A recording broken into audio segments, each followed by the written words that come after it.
Well, hello folks, and welcome again to the channel. It's all about racing. In this particular episode, we're going to take a look at two unique Aston Martin DBR9s, this being the number 57 and the number 29 car. These are part of the Aston Martin limited edition collection to celebrate the wins of 2005, the year that they debuted at both Sebring and Silverstone. This particular one is 692 of 1,500 pieces. Now, these particular models come in this unique box set. It says Aston Martin Racing DBR9. Aston Martin Racing at the bottom. It has a picture of the cars on the bottom of it, as well as that. It's interesting that the back of it, even though it has all the typical legalese that you would expect, including the Aston Martin label there, it does not mention who makes this particular vehicle. I suspect, based on the number of cars that I have and the looks of them, it's IXO. And if so, this is a phenomenally cool set. Now, to provide you with a little history about these cars, we'll take a look at the number 57 car first. The Aston Martin DBR9 debuted in 2005, the 12 Hours of Sebring, where this car, the 57 car, finished first. And it raced in the GT1 category until 2011. The drivers of this car were David Brabham, Darren Turner, and Stephen Ortelli. Now, the number 29 car won the 2005 Silverstone, again the first year that this car was out, with drivers Pedro Lamy and Peter Knox. And that is the reason, I guess, for the celebration of this particular two sets of cars as IXO has made here. Interesting to note, the Aston Martin raced two DBR9s in 2006 and 2007 with the numbers 007 and 009 in honor of James Bond. I suspect some of you out there probably have these cars. They're very cool. I don't have either one of them.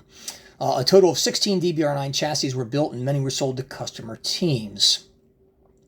The most famous was for taking two LMGT1 class wins at the 24 Hours of Le Mans in 2007 and 2008 with the Aston Martin factory team. These cars were constructed by ProDrive. The chassis of these is aluminum with carbon fiber panels. The engine, which this is a front engine car,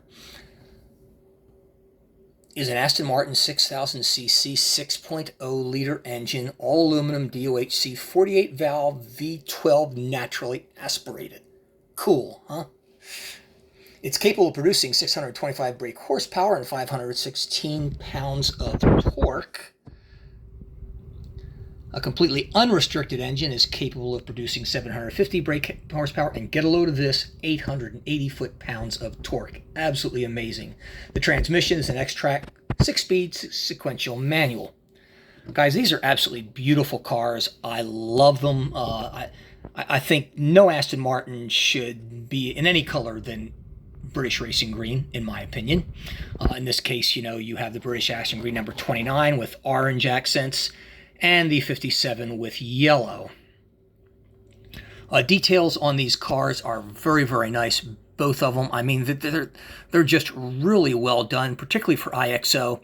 And I suspect the way this was done is I'm sure Aston Martin contracted IXO to produce these models for them. I suspect IXO said, okay, if you do so, we got to make 1,500 of them for you. You buy what you want, you sell what you can, but if you can't sell all of them, you're responsible for them anyway. I mean, that's usually how these things work. Particularly when a manufacturer comes to somebody and asks them to make them sets. And I suspect that's exactly what Aston Martin did with these. But nevertheless, you get two really, really nice models. I mean, they are beautifully done. They are very distinctively different, particularly, for the first year that they came out. I mean, they're different in that, the bodies are exactly the same. It's just as you take a look at each one, they are uniquely different, not only with the yellow accents, but as you go around the 57 here, and of course, these being the exact same cars, the rear wings are identical. Everything is identical as far as the lights, the rear diffuser. Interesting, on this 57 car, there is virtually nothing on the rear end of the car, except, under the rear wing, it has Aston Martin Racing, which you can see under there.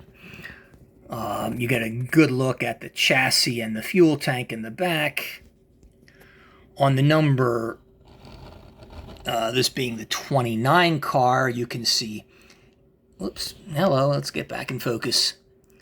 Easy plan, you know, body coach, you know, the Aston Martin logo clearly visible there. Rear diffusers, there's body coach. You have Aston Martin Racing on the 57, but AstonMartinRacing.com adorns the rear window of both cars. Now, I did buy these brand new, and unfortunately, you know, and I'll say this again, as much as I love IXO, you know, there was a broken, you know, front aerial on the number 29 car. Just freaking typical.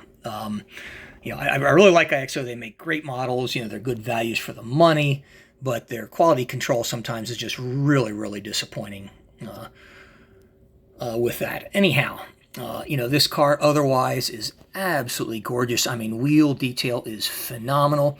Interior detail, I think, is very, very good, particularly for the age. You do have round steering wheels in here, not the one you typically have on later cars. Remember, this is 2005. And I think if you take a look at the attention to detail, particularly for Aston Martin, I mean, look at all the aluminum inserts for all the openings in here.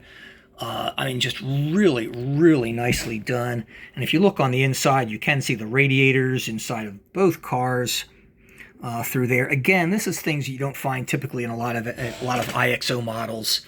But I think because this was a contract deal done specifically for Aston Martin, you know, apparently to sell to their customers and whoever else, you know, I'm sure they probably, you know, the quality was substantially higher than what you might get otherwise. I mean, that is just my guess. I do love the Aston Martin logo on the front of the cars, like the grille. I mean, I just think the DBR9 is a really, really neat car.